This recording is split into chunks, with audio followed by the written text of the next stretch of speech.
Ready? आप सबको हमारा नमस्कार। अभी थोड़ी देर पहले अमित शाह की दिल्ली पुलिस ने 1000 पन्ने की एक चार्जशीट दायर करी है यौन शोषण के गंभीर आरोपों में घिरे हुए ब्रजभूषण शरण सिंह के खिलाफ। भाजपा के बाहुबली नेता, रेसलिंग फेडरेशन के चीफ, भारतीय जनता पार्टी के सांसद अमित शाह की आंखों के तारे। इस 1000 पन्ने की चार्जशीट में करीब 500 पन्ने में दिल्ली पुलिस ने बेशर्मी की हर हद पार करते हुए यह साबित किया है कि कैसे यह पॉक्सो का मामला नहीं है और पॉक्सो के मामले में अपनी एफआईआर का कैंसिलेशन कराया है और क्लीन चिट दी है ब्रजभूषण शरण सिंह को।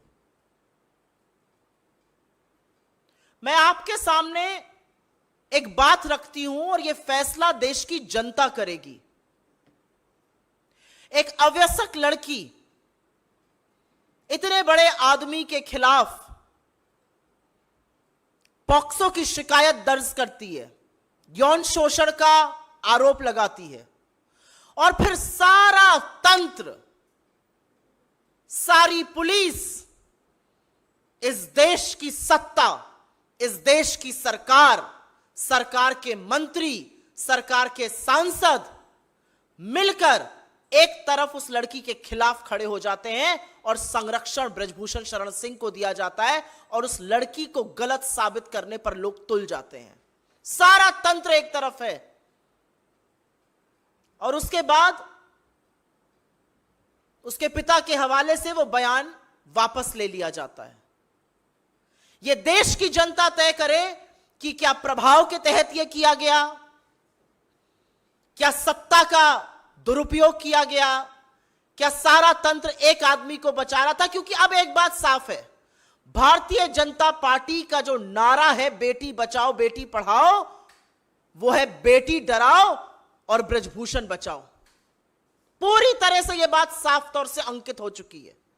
मैं आपसे पूछना चाहती हूं, पॉक्सो का जब गंभीर आरोप किसी के खिलाफ लगता है तो तुरंत कार्रवाई की मांग होती है और वो कार्रवाई होती है तुरंत हिरासत में लिया जाए। 45 दिन तक ब्रजभूषण शरण सिंह से पूछताछ तक नहीं करती Delhi police. Delhi police FIR तब दर्ज करती है जब सुप्रीम कोर्ट हस्तक्षेप करता है। दिल्ली पुलिस हिरासत में नहीं लेती, पूछताछ नहीं करती। एक बाहुबली व्यक्ति है, इसको आजाद घूमने और छोड़ दिया जाता है कि ये जाए और किसी भी विटनेस को टैंपर करे, किसी भी विक्टिम को डराए। कोई पूछताछ नहीं है। ये मीडिया में इंटरव्यू देके मेडल को 15-15 रुपए का बताते हैं। ये मीडिया में इंटरव्यू देके गुड टच और बैड टच की बातें करते हैं। ये अपनी शक्ति का प्रदर्शन रैलियों में करते हैं, लेकिन दिल्ली पुलिस 45 दिन तक आरोपी से, और इतने गंभीर आरोपी से, पूछताछ नहीं करती। आपसे मैं पूछती हूं, एक अवयस्क लड़की एक तरफ और पूरा तंत्र एक तरफ, क्या वो लड़ सकती है? क्या वो अपनी व्यथा को बता सकती है? मैं आपसे पूछना चाहती हूं, आपके घर में भी बेटियां हैं, आपके घर में भी बहनें हैं, पूरा तंत्र जुटा हुआ था।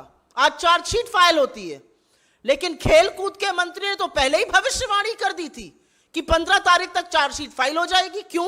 उनको कैसे पता था? यह चार्जशीट दिल्ली पुलिस ने लिखी है या इस चार्जशीट को लिखने का काम भाजपा के कार्यालय में किया गया है? और कौन है दूसरी तरफ? इस देश की वो बेटियां जिन्होंने आपका मान बढ़ाया, जिनके साथ फोटो खिंचाते वक्त थकते नहीं थे मोदी जी, जिनको अपने घर की महिला लड़कियां बताते थे। 50 दिन से ऊपर हो गया, एक शब्द इस देश के प्रधानमंत्री से नहीं फूटा। यह अलग बात है कि उन बेटियों का अपमान, उन बेटियों के चरित्र पर सवाल उठाने का काम भाजपा के लोगों ने, इनके इकोसिस्टम ने किया और मोदी जी चुप रहे और मोदी जी संरक्षण देते रहे। लेकिन यह पहली बार नहीं हुआ है और यह अंतिम बार भी नहीं होगा। भारतीय जनता पार्टी हर बार संरक्षण आरोपी को, बलात्कारी को, जो यौन शोषण करता है उसी को देती है। याद है ना कुलदीप सिंह सेंगर, याद है चिन्मयानंद, याद है लखीमपुर का चीरहरण, याद है आपको अंकिता उत्तराखंड की, याद है आपको हाथरस की गुड़िया। हर बार संरक्षण आरोपी को दिया जाता है, हर बार संरक्षण दरिंदे को दिया जाता है, हर बार बेटियों के खिलाफ खड़े होने का काम भारतीय जनता पार्टी, मोदी सरकार और खुद इस देश के प्रधानमंत्री नरेंद्र मोदी करते हैं। यह एक स्क्रिप्ट है, ये चिर परिचित अंदाज में हर बार संरक्षण आरोपी का होगा, बचाया आरोपी को जाएगा, झोंका भट्टी में देश की बेटियों को जाएगा। हम आशा करते हैं और हमें विश्वास है कि इस देश की न्यायपालिका, इस देश के कोर्ट इसका संज्ञान लेंगे। कैसे 164 का मजिस्ट्रेट के सामने हुआ बयान बदला गया, वो बदला उस दौर में गया जब आरोपी उन्मुक्त रूप से बाहर घूम रहा था। उसने क्या प्रभाव किसी पर डाला हमें नहीं पता है, लेकिन यह वही दिल्ली पुलिस है जिसने बिना वक्त गवाए, जिसने बिना वक्त जाया किए क्लीन चिट दे दी इस पूरे मामले में। तो फैसला अब इस देश को करना है, फैसला न्यायपालिका को करना है और हम आशा करते हैं, हमें विश्वास है कि कानून में, इस देश के न्यायालयों में अभी न्याय जिंदा है और इन बेटियों को और खासतौर से उस अवैसक बेटी को जरूर न्याय मिलेगा। लेकिन सरकार से हर तरह की उम्मीद इस देश की बेटियां छोड़ दें, क्योंकि अगर सरकार के किसी नुमाइंदे के खिलाफ आप खड़े हैं तो आपके खिलाफ पूरी सरकार, पूरा तंत्र, निरंकुश पुलिस, इस देश की एजेंसियां, इस देश के सांसद, इस देश के मंत्री और इस देश का प्रधानमंत्री खड़ा मिलेगा आपको। अगर आपके इस पर कुछ सवाल हो तो हम जरूर उसको लेना चाहेंगे। I will actually briefly make a statement in English on this. Just a little while back, the Delhi police has filed a 1,000 pages charge sheet against Brijbhushan Sharan Singh. Over 500 pages of that charge sheet are dedicated to how a clean chit has been given to him, and the whole case under POCSO has been withdrawn. The law of POCSO says that the moment a case is filed, the perpetrator, the supposed perpetrator of that crime, has to be arrested because he should not tamper witnesses, he should not intimidate victims. Nothing of that sort happened with the BJP MP. Nothing of that sort. He was at large, absolutely free for 45 long days. He could have done anything. He was giving television interviews, calling the medalists available for 15 rupees. He was talking about good touch, bad touch. He was talking about how he's going to teach a lesson to people. Not a word from the Prime Minister or the Home Minister of this country.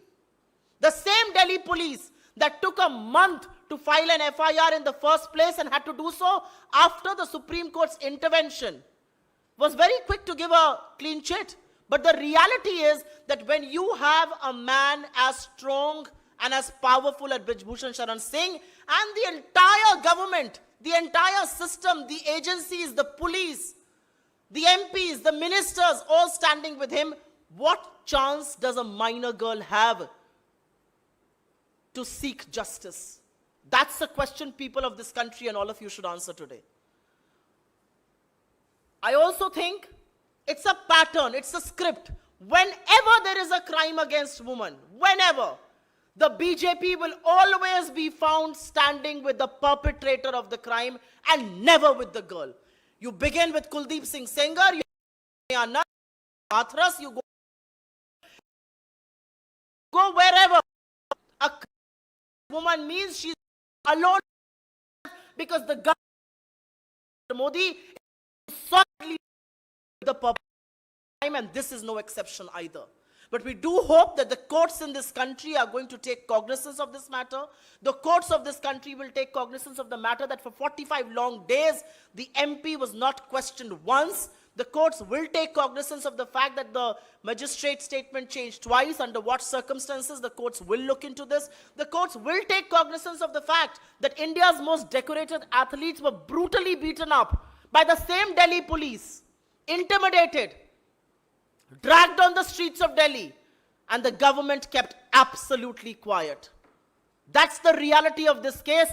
The Delhi police, along with its Master-in-Chief Amit Shah, stand exposed. But today I hate to say that the man who stands exposed completely before this country is India's elected Prime Minister, Narendra Modi, for his complicity, for his silence, and for the patronage he offers to perpetrators of crime. इस पर अगर आपके कुछ सवाल हो तो उसको हम लेंगे। जी।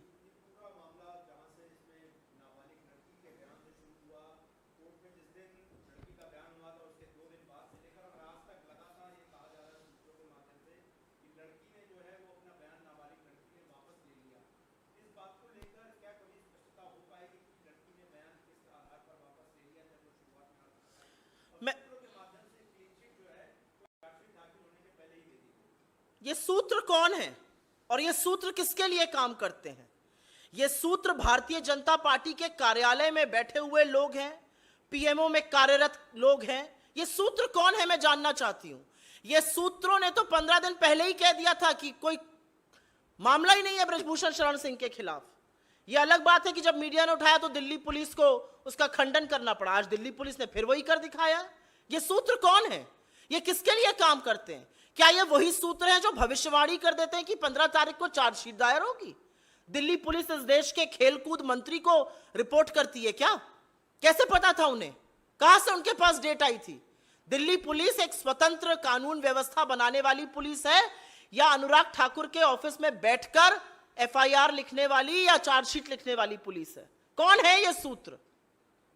और आप गलत हैं, मैं आपकी इस बात का खंडन करती हूं। यह मामला बेटी के बयान से नहीं, यह मामला 17 अगस्त 2021 से शुरू हुआ था, जब विनेश फोगाट ने इस देश के प्रधानमंत्री को यौन शोषण के मामलों के बारे में अवगत कराया था और प्रधानमंत्री ने कहा था आपकी बात सुनी जाएगी, कार्यवाही होगी और आपके पास खेलकूद मंत्रालय से फोन आएगा।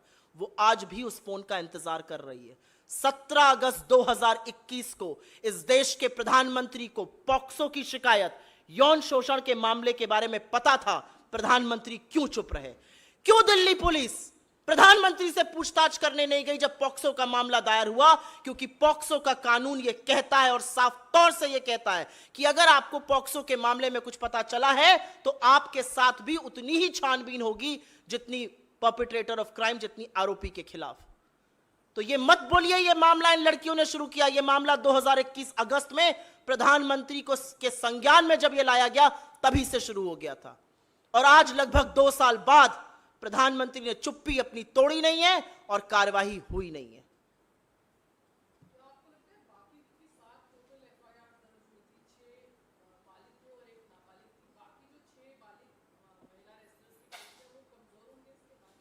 मुझे नहीं लगता केस कमजोर होगा। मुझे इस देश की न्यायपालिका पर भरोसा है, मुझे इस देश की कानून पर भरोसा है और मुझे लगता है कि इस देश की जनता ने एक तौर से तय कर लिया है कि न्याय ना होने का परिणाम यह है कि देश की सबसे डेकोरेटेड, सबसे ख्याति प्राप्त, सबसे बहादुर, सबसे बड़ी हौसले वाली लड़कियों को सड़कों पे घसीटा जा रहा था और एक सम्राट अपना राज्याभिषेक करा रहा था। मुझे लगता है जो दिल्ली पुलिस कर रही है और जो बर्बरता दिल्ली पुलिस ने करी है, जो निरंकुशता सरकार ने दिखाई है, जो नैतिक दिवालियापन सरकार का है, वो एक्चुअली इस मामले को और पुरजोर करता है। वो दिखाता है कि अब कानून ही, अब न्यायपालिका ही इस देश को बचाएगी, क्योंकि सरकार तो आरोपी को बचाने में बिल्कुल मशगूल है, बिल्कुल मस्त है। तो मुझे नहीं लगता उनका केस कमजोर होता है। मुझे लगता है सरकार की निरंकुशता को देखते हुए उनका केस और मजबूत होता है। और सवाल यह उठता है कि 2 साल तक प्रधानमंत्री इस पूरे मामले पर चुप क्यों रहे? कोई और सवाल इस पर है? उसके बाद इस पे हटके ले लेंगे। कोई और सवाल है? बताइए जी।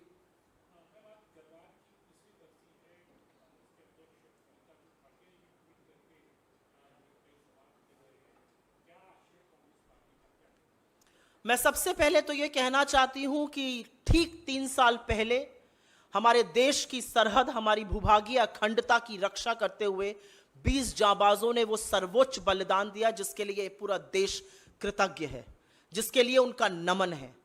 और उन 20 जांबाजों की शहादत के बाद आज उनके परिवार, आज उनका देश सच जानना चाहता है, क्योंकि उनकी शहादत के 4 दिन बाद इस देश के प्रधानमंत्री ने बिना पलक झपकाए पूरे देश के सामने यह झूठ बोला था कि कोई घुसा हुआ नहीं है, और उसका खामियाजा हम आज तक भुगत रहे हैं। आज भी कोर कमांडर लेवल की जो टॉक्स होती हैं उसमें कितनी बड़ी विडंबना है कि चीन का पीएलए वही भाषा बोलता है जो देश का प्रधानमंत्री बोलता है कि कोई घुसा हुआ नहीं है। और ये हम नहीं, ये आपके देश का प्रधानमंत्री कह रहा है। पिछले 3 सालों में, ठीक 3 साल हो गए, और पिछले 3 सालों में हमें सबक सिखाना था चीन को। हमने क्या किया? हमने चीन के साथ अपना व्यापार सबसे ज्यादा बढ़ा लिया। चीन हमारा सबसे बड़ा ट्रेडिंग पार्टनर पिछले 3 सालों से बना हुआ है। चीन के साथ हमारा व्यापार घाटा $100 बिलियन से हो गया, और देश की आंखों में धूल झोंकी जाती रही कोई ऐप बैन कर कर। यह है आपका न्याय, यह है आपका न्याय संगत होना, यह है आपका लाल आंख दिखाना।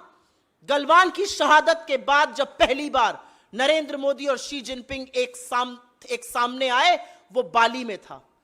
खाने की थाली छोड़कर लाल आंख दिखाने के बजाय लाल शर्ट पहनकर जी हजूरी करने लगे।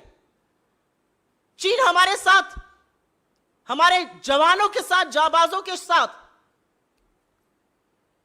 यह हौसला रखता है करने का, क्योंकि देश का प्रधानमंत्री झूले झूल रहा था और शहनाई सुन रहा था। चीन का पीएलए वो भाषा बोलता है जो देश का प्रधानमंत्री बोलता है। इस देश की सेना का शौर्य और पराक्रम तो वो है कि उन्होंने पाकिस्तान जैसे देश के 2 टुकड़े करके विश्व का भूगोल बदला है। उन्होंने चीन को बार बार सबक सिखाया है। उस सेना के शौर्य और पराक्रम के आगे हम सब नतमस्तक हैं। लेकिन सेना के हाथ क्यों बांधे जा रहे हैं? 65 में से आज 26 पेट्रोलिंग पॉइंट से सेना को पीछे क्यों किया गया है? क्यों बफर जोन बनाया गया है? क्यों अमेरिका का राजदूत कहता है कि जब भी हम मामला उठाने की बात करते हैं, India doesn't want to poke China in the eye? क्यों हमारा स्टेटस को एंटे अप्रैल 2020 की यथावत स्थिति अभी तक वापस मेंटेन क्यों नहीं हुई है? 3 साल हो गए इस मामले को। आज उस जाबाजों के, उन वीर गति प्राप्त लोगों के परिवार ये सवाल पूछते हैं, ये देश ये सवाल पूछता है कि कब तक नरेंद्र मोदी जी चुप रहेंगे और कब तक अपनी चुप्पी नहीं तोड़ेंगे और कब तक इस देश का विदेश मंत्री सेना का अपमान करेगा ये कहकर कि हम छोटी इकोनॉमी है, वो बड़ी इकोनॉमी है। तो हम क्यों अंग्रेजों से लड़े? हम क्यों बाकी ताकतों से लड़े? तो असलियत यह है कि सरकार को आज के दिन, आज शहादत दिवस है, इन लोगों का जवाब देना चाहिए।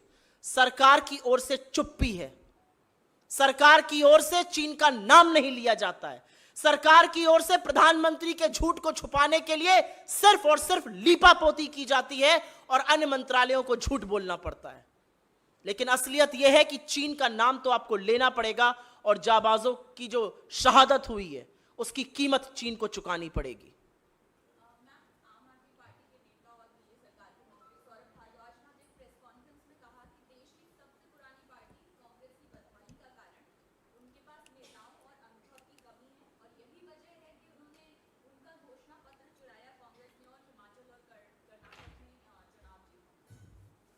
आपको लगता है कि उनके इस मूर्खतापूर्ण बयान का मुझे जवाब भी देना चाहिए? चोरी कौन कर रहा था शराब घोटाले में, ये पूरी दुनिया जानती है। जब वो चोरी कर रहे थे तो कांग्रेस पार्टी ही सजग होकर बता रही थी कि चोरों को पकड़ो। भारतीय जनता पार्टी के 8 विधायक और 7 एमपी तो आराम से चद्दर लपेट कर सो रहे थे। तो असलियत यह है कि ये सब कौन कहां मिला हुआ है ये सबको पता है। इन मूर्खतापूर्ण बयानों का जवाब देकर मैं उसको लेजिटिमेसी तक नहीं दूंगी। यह असलियत है कि इस देश में जहां कांग्रेस की सरकारें हैं वहां पर जो हमने जनता से वादा किया था उसको पूरा किया है। चाहे वो राजस्थान, छत्तीसगढ़, हिमाचल में ओपीएस हो, चाहे वो कर्नाटका में 200 यूनिट बिजली के मुफ्त हो, फ्री बस सेवा हो, चाहे वो राजस्थान में देश की सबसे बड़ी हेल्थ स्कीम हो, चाहे वो छत्तीसगढ़ की न्याय स्कीम हो। ये किस तरह की बातें करते हैं? क्या किया है इन्होंने? पंजाब की आज क्या कानून व्यवस्था की स्थिति है ये चिंताजनक है। उसके बारे में थोड़ा जवाब दें और इधर उधर विज्ञापन पर पैसा खर्च करना बंद करें। No, I am just going to speak on this. Thank you. Thanks a lot.